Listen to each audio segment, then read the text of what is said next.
Taigi, spaudimas kojom. Mes pasirinkam platformą. Tai atsisėdam arba atsigulam. Kojytės. Va čia įdomi, žiūrėk. Nuo to, kaip stovi tavo pėdas, priklauso tam tikri niuansai yra. Kokie raumenukai daugiau procentaliai dirba. Tai žiūrėk, klasikinė padėtis, platformos vidury kojas.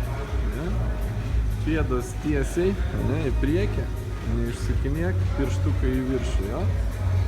Va, dabar žiūrėk, čia yra rankinėlės tokios, išstum kojas, išstum. Aha, gerai. Pilnai neišties, dar biškį labiau. Išties, va tai. Šiek tiek atgal. Va, stop.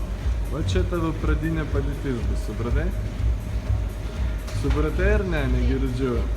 Reaguokit į mane truputėlį. Nu, va, ir dabar žiūrėk. Nuleidi lėtai kojas tiesiai ant krūtinės. Stop. Va, žiūrėk, va čia va kampas tarp blauzdos ir šlaunies, 90. Va, gerai. Čia tavo finišas. Va čia tu įkvepi orą, ir stumti viršų. Stop, iškvepi. Atgal.